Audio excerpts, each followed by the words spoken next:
और ब्रेक के बाद हमें ज्वाइन किया है हिरा सोमरू ने और आसिम महमूद ने। और दुआ करेंगे जितने भी लोग हमें देख रहे हैं, because Asim recently lost his mother और बड़ी हिम्मत की आसिम ने। मैं उनको देख रही थी, मैं सुबह से ही सोच रही थी कि आज आसिम ने हमारे शो में आना है और मैं कैसे फेस करूँगी, क्योंकि मैं भी उस ग्रीफ से गुजर चुकी हूँ। तो पहले तो ताज़ियत कबूल करें हम मेरी तरफ से, मेरी टीम के बिहाफ से और मेरे चैनल के बिहाफ से, क्योंकि ये कितना बड़ा गम है ना, मेरे ख्याल से ये भी कम्युनिकेट करने से कम होता है।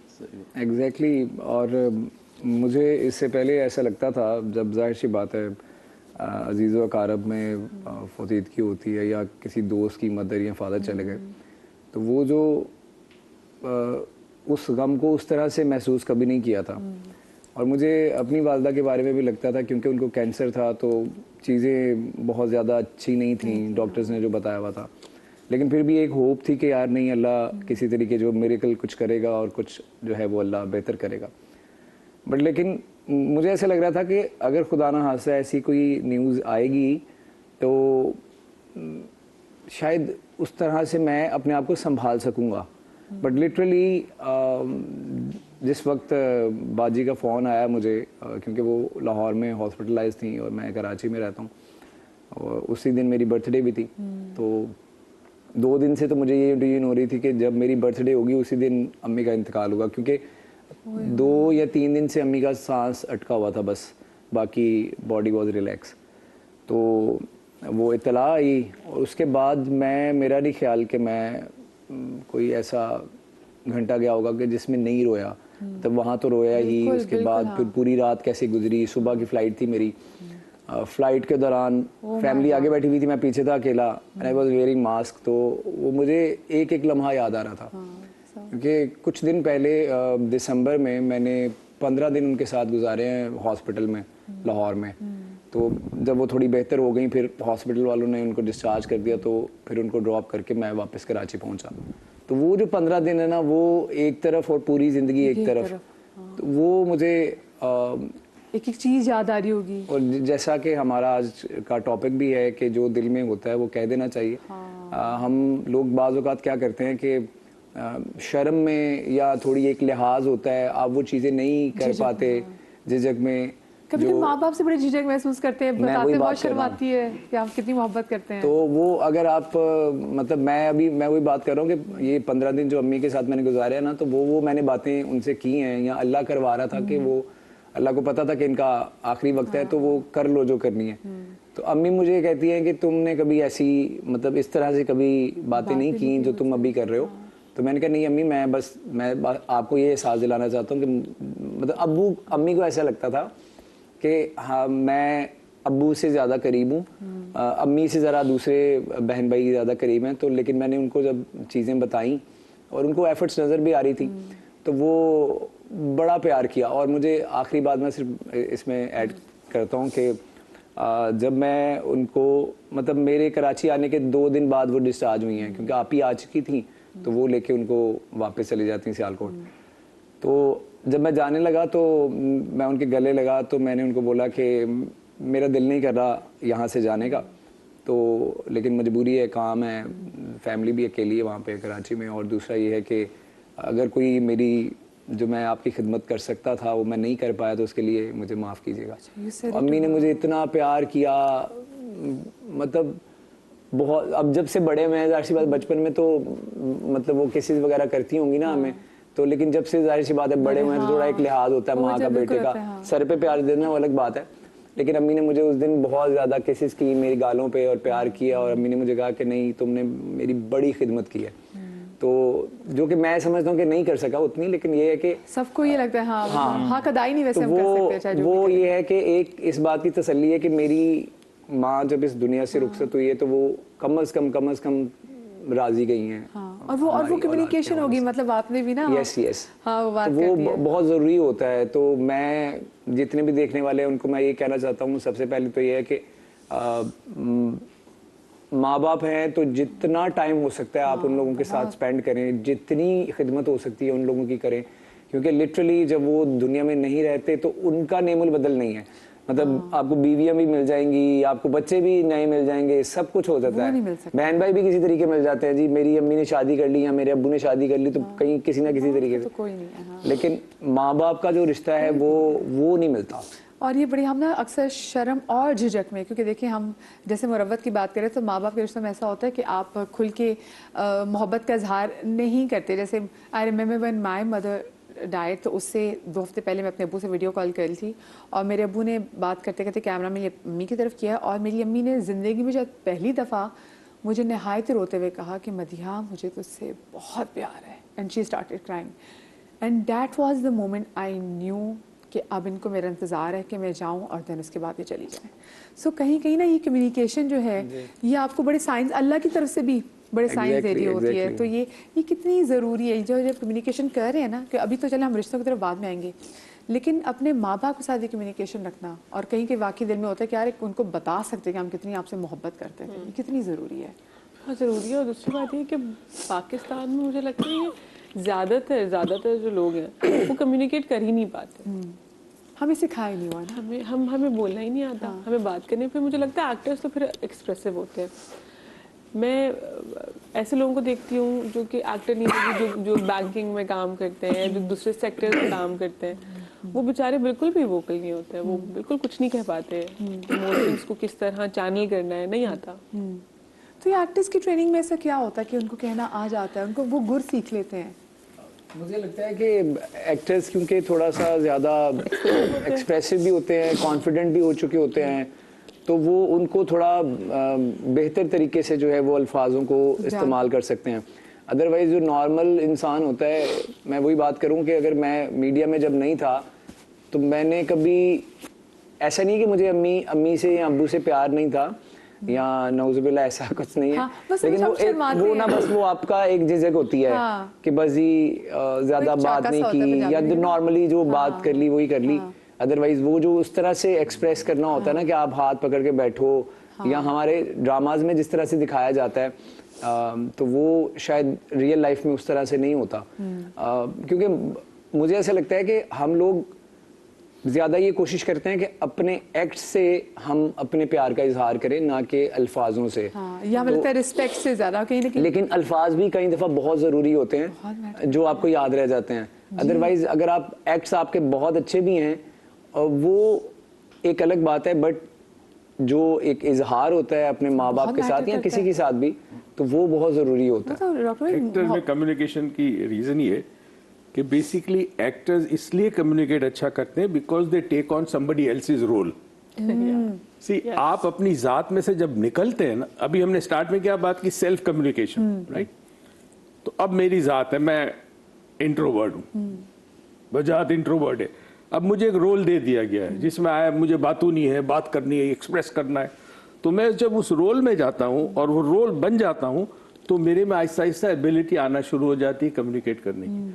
और इन्होंने जब अपनी वालदा की डेथ की बात की, हम ताज़ियत करते हैं जी, बहुत बड़ा लॉस है दुनिया में, इससे बड़ी हस्ती कोई नहीं माँ और बाप की। बेशक। मौला अली का एक बड़ा खूबसूरत कॉल है और इसको जिंदगी में अपनाना। कभी गम बांटने से कम होता है और खुशी बांटने से बढ़ती है। जी जी जी जी। आप देखें, शादी का इनविटेशन आपको कोई देगा, मगर घर में फौतगी होगी तो कोई आपको इनविटेशन कार्ड नहीं भेजेगा कि हमें हमारे पास आओ, राइट? बिल्कुल भी नहीं। तो जितना इंसान गम बांटता है दूसरों का, उसका गम कम हो जाता है, और खुशी में आप किसी को जाते हैं तो उसकी खुशी दुबाल हो जाती है। बिल्कुल। कितनी खूबसूरत ये भी एक कम्युनिकेशन है कि आप जब जाके मिलते हैं किसी से, what a difference it makes. बिल्कुल। वो कहते हैं ना, मोहब्बत तो किसी भी किस्म की हो, मोहब्बत का इजहार ज़रूरी है, चाहे वो माँ बाप से। हम दूसरों से अगर किसी गैर से मोहब्बत हो तो फ़ौरन इजहार कर देंगे। होता है कि जिसको 3 अल्फाज कहते हैं इसको बता दें कि हम तुम्हारे बारे में क्या फीलिंग रखते हैं। लेकिन वैसे वो हमारे माँ बाप जिन्होंने हमें एक जगह मकाम तक पहुँचाया होता है, जिन्होंने हमारे लिए इतना कुछ किया होता है, हम कभी कभी ना, क्योंकि माँ बाप कभी सख्ती करते तो बच्चों को कहते हुए शर्म आती है कि मुझे आपसे बहुत प्यार है, आई लव यू अम्मी, आई लव यू अब्बू। यूजुअली मैंने देखा लोग बाप से कहते हुए थोड़े से ज़रा शर्माते, माओ को तो फिर चले गले लगेंगे। अच्छा, लड़कियां फिर एक्सप्रेसिव होती है, लड़के तो और भी नहीं होते। मुझे ऐसा लगता है लड़के और झिझकते हैं। सही बात है, बिल्कुल। हमारे कल्चर में ये लव, सॉरी वजाद, माफी चाहता हूं, एक जुमला, हमारे कल्चर में ये जो मोहब्बत है ना, लव, ये हमारे लिए पता नहीं गुनाह हो गया ये लफ्ज बोलना। ये हकीकत है। वरना आप कहें कि भैया मैं आपसे प्यार करता हूं तो आपको बोलते हुए अजीब लगता है कि यार प्यार का एक अजीब ही तस्वुर है। क्योंकि वो लगता है वो महबूब से हाँ, मोहब्बत हो महबूब सकती है, से। हमें दोस्तों से मैं तो I am very expressive in terms of my emotions. तो मैं चाहूँ भी ना तो मैं छुपा नहीं सकती। आज मैं वर्क विद मी, अगर मुझे कोई अच्छा नहीं लग रहा तो मेरे मुंह पे होगा कि मुझे अच्छा नहीं लगा। तो मैं बहुत एक्सप्रेसिव हूँ वैसे ही। तो मैं तो अपने बच्चों को बताती रहती हूँ। I have 2 kids. मैं बेटी को बोलती रहूँगी आई लव यू, मेरा छोटा सा बेटा, मैं उसको बोलती रहूँगी आई लव यू, मैं आपसे बहुत प्यार करती हूँ, मैं हूँ ऐसी। बजाय आप मैं कुछ भी कह रहे थे। इवन आई हैव अ तुम चाहत, कुछ कह रहे थे जो आप बजाय। बात करते हैं ना, मैं दरअसल मैं भी स्ट्रोमा से गुजरा हूँ वालदा का, और घर के बड़े लड़के जो होते हैं ना वो वैसे ही बेचारे अपने इमोशंस को दबा के रखने के आदी यूँ होते हैं कि जहाँ वो रोते हैं तो माँ कहती है कि छोटे क्या कहेंगे या छोटे क्या देखेंगे। बिल्कुल बिल्कुल। तो मेरे इमोशंस भी बड़े कंपोज ही रहे। और जब अम्मी की डेथ हुई, क्योंकि मेरी अम्मी की जो डेथ हुई थी वो ऑल ऑफ द सडन हुई थी, मैं बीच पे था दोस्तों के साथ, तो वहाँ मुझे न्यूज़ मिली और वो 2 घंटे मैं रिलेट कर सकता हूँ किस तरह फ्लाइट में बंदा घर जाता है और क्या उस वक्त समझ नहीं आता कि मैं कोई मेरे अंदर कोई फरिश्ताना ताकत आ जाए, मैं आंखें खोल के वहाँ पहुँच जाऊँ। तो यकीन करें मैं इस बात पे बड़ा देसी हूँ कि वो है ना कि कल हो ना हो, जो है आज है। प्रायोरिटी जो है शेयर करने की वो बहुत इंपॉर्टेंट होनी चाहिए लाइफ में माँ के साथ, कि जब बैठो ये ना सोचो मैं कल बोल दूंगा, ये ना सोचो कि चलो अम्मा भी इधर ही है, अब्बा भी इधर ही है, मैं परसों ये बात कर दूंगा। अगर आपके दिल में आज कोई बात है ना तो अम्मा के पैर पकड़ के बैठ के बोल दो कि अम्मी आई लव यू, या मुझे आपके हाथ छूने का दिल कर रहा है। मुझे याद है पापा जब आखिरी टाइम पे थे तो मैं उनके हाथों पे ना रिंकल्स थे, बूढ़े हो रहे थे, तो मैं उनको देखता था, बड़े खूबसूरत आदमी थे और रिंकल्स पड़ते, तो मैं उनके हाथ को छू के कहता था पापा मैं जरा टच करूं इनको, मैं मालिश करूं, तो कहते थे नहीं मुझे ज़रूरत नहीं है। तो जो एक्सप्रेशंस मैंने पापा के साथ शेयर किए, क्योंकि मेरी अम्मी डायरेक्ट चली गई थी अचानक, पापा का टाइम मुझे बहुत मिला, तो वो एक्सप्रेशंस जो है ना मुझे उनकी डेथ के बाद बहुत सुकून देते हैं, और अम्मी के लिए वो मैं नहीं कर सका। तो आज अगर माँ बाप आपके सामने बैठे हैं ना तो आप ये ना सोचें चलो ये मेरी फीलिंग अगर आ रही है तो मैं ये कल बोल दूंगा, आज की खैर है। नो नो नो नो, आपको नहीं पता अगला दिन कहाँ पे हो भाई। यस हाँ भाई, मैं तो अभी से ऑन एयर अपने मेरे अब्बा मेरा हर शो देखते हैं, अब्बू मुझे तो आपसे बहुत मोहब्बत है और मेरे अब्बू को पता है, और मुझे घर वालों को भी लगता है उनको उससे ज्यादा मोहब्बत है, बट ये ऐसी मोहब्बत है इसका इजहार लाजिम व मलजूम है। हाँ, मैं मेरी अम्मी से थोड़ी सी तू मैं हुई रात को, और किस बात से हुई भाई ये? वह अम्मी उनकी एनर्जी ज्यादा थी, उन्होंने मुझे मैं नजर आया, उन्होंने ठच ठच किया, मैंने कहा अम्मी हर वक्त मुझे गुस्सा करती रहती हैं, मैं यूं निकल गया। तो अगले दिन मैं सुबह अपने रूम में यूं करके मुंह बना के बैठा हुआ था, तो चुप करके आई, उन्होंने छोटी सी ट्रे में मुझे नाश्ता दे दिया। तो ये कम्युनिकेट, हाँ वो ये it was the sort of communication. तो मैंने बोला अम्मी यहाँ क्यों ले आई, मैं टेबल पे आ रहा हूँ आपको, और ये मैं वहाँ गया, वहाँ जाके मैंने नाश्ता किया, और उसके बाद मैंने गाड़ी निकाली, तो मुझे लगा कि मेरे वॉलेट नहीं है गाड़ी में, तो मैंने हॉर्न दिया, तो अम्मी टेरेस पे आ गई, इतने में वॉलेट मेरा गाड़ी में मिल गया। तो मैंने अम्मी को यूं करके बोला अम्मी है वॉलेट, तो मैंने हल्का सा यूं कर दिया क्योंकि वो नाराज थी, तो वो मुंह बना के अंदर चली गई। That was my last vision. एक चीज आप नोटिस, वो मेरा आखिरी टाइम था जब मैंने अम्मी को जिंदा सलामत देखा, और फिर मैं निकल गया, और वो जो विजन था, वो जो मेरा व्यू था, वो जिंदगी में रह गया। थोड़ा सा ये था कि यार मैंने जाते जाते नाराज नहीं थी, मैंने अम्मा का हाथ का पराठा तो खा लिया।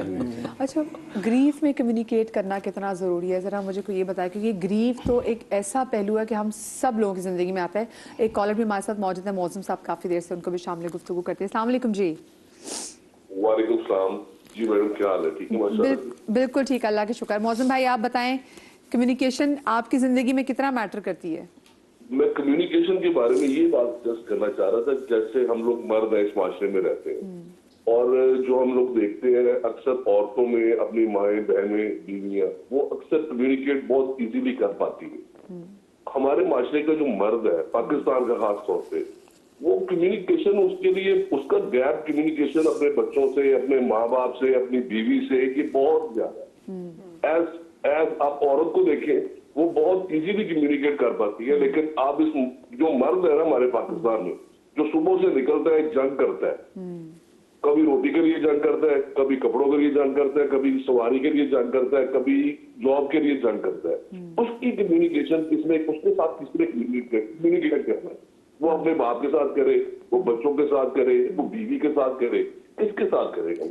थोड़ा थोड़ा करता जरूर है, लेकिन वो ऐसा औरत जितना नहीं कर पाता। अब मौसम भाई एक बात ना मुझे कहीं की लगती है कि क्योंकि हमारे मर्द को वैसे भी कहा है कि ना अपनी वीकनेस शो नहीं करनी, कि वो मर्द बनो भी मर्द बनो, उसको आपने इजाजत नहीं दी कि वो अपनी गवर्नमेंट ने अब वो वाला मर्द रहने नहीं दिया। पाकिस्तान की जो हालात है, पाकिस्तान की जो गवर्नमेंट है, वो वाले मत नहीं हुए हैं।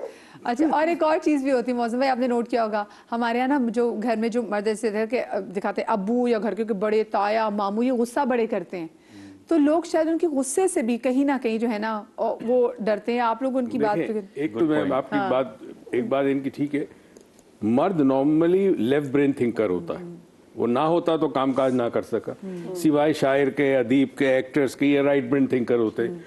तो लेफ्ट ब्रेन थिंकर जो होता है वो लॉजिकल सोचता है, राइट। तो जब वो घर पे आता है तो वो इजहार कर नहीं पाता बिकॉज इमोशंस नहीं है। अब देखिए इस वक्त हम लोग बैठे हुए, इतनी खूबसूरत तरीके से आप तमाम लोग अपनी वालदा की बातों की कम्युनिकेट कर रहे हैं, इसलिए कि आपके अंदर वो इमोशंस हैं। तो ग्रीफ जब होगा, जब कभी ग्रीफ होगा तो ग्रीफ बाहर निकलता है, इसलिए कि grief is also is emotion. बिल्कुल।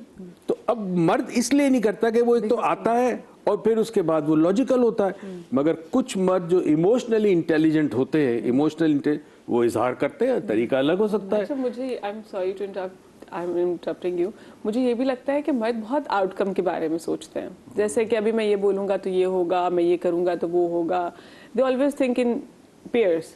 तो औरतें नहीं सोचती है। अच्छा, औरत को डिसअपॉइंटमेंट मिली हुई है ना, आदमी उसका मियाँ बिल्कुल अच्छा कम्युनिकेटर नहीं, वो फिर भी she so chirpy, she keep on telling him stuff. मर्द कम्युनिकेट करना वहाँ पे रोक देता है, जहाँ उसको लगता है कि अच्छा मैं इससे बात करूंगा। हमें एक ये जरूर करना चाहिए आपके प्रोग्राम के तवस्सुल से, जो हमारे बच्चे हैं, लड़के हैं खासकर, चाहे स्टूडेंट हो या वर्किंग मैन हो, वो अपना इमोशनल इंटेलिजेंस का टेस्ट जरूर करें। गूगल पे होता है ये टेस्ट करें, देखिए मेरी इमोशनल लेवल कितना है मेरा। ये मैं आज ही करूंगी इमोशनल। अच्छा, ये इमोशन इतनी बड़ी ताकत है, हमें अंदाजा नहीं है। एक फौजी अपनी जान दे देता सरहद पे, क्यों? इमोशंस की वजह से, because belief is also is emotion, right. अब ये जो इमोशन है इतनी, अगर इस इमोशन को हम इस्तेमाल करें, मिसाल के तौर पे हमने जो बात की कुल प्लाजा में, जब बात हुई है, हादसा हुआ है बहुत बुरा, क्या पाकिस्तानी कुछ लोग खड़े होके करते कि चले हम सब मिलकर कोई फंड इकट्ठा करते हैं, हम इनकी हेल्प करते हैं, कुछ करते हैं। ये उस वक्त पॉसिबल है जब आपके अंदर दर्द दिल होगा, अगेन एम्पैथी होगी। Empathy is also an emotion. लेकिन एम्पैथी के साथ साथ ये तो वाकई ऐसा ना कि आप उसमें लोग तो खड़े होंगे, लेकिन वो जो इटसेल्फ जो वहाँ पे खड़े हैं, जो उस वक्त मैं कह रही हूँ कि जो इंतजामिया है वहीं की, उन्होंने जो कर दिया है कि मतलब कहाँ 400 दुकानों की गुंजाइश, कहाँ आपने 1200 दुकानें से बना ली हैं, उनका जुल्म देखिए, उन्होंने फायर एग्जिट नहीं बनाया, ये तो कोई और आके नहीं करेगा ना, ये सेफ्टी की बहुत सारी चीजें, मतलब ये वही चीजें ना, ये हम कम्युनिकेट कर रहे हैं तो आप लोगों को पता चलता है कि क्या क्या गलतियां एक्चुअली क्या होता है कि हम बहुत माइक्रो करप्शंस करते रहते हैं, मतलब मिनी करप्शंस करते रहते हैं, घर के अंदर भी, कभी अपने कारोबार में भी। हमें लगता है कि ये सही है, लेकिन जब अल्लाह पकड़ता है ना, तो देखिए करप्शन इतनी हो या इतनी हो, वो गलत है। हम एंटिसिपेट नहीं करते ना कुछ बुरा हो जाएगा।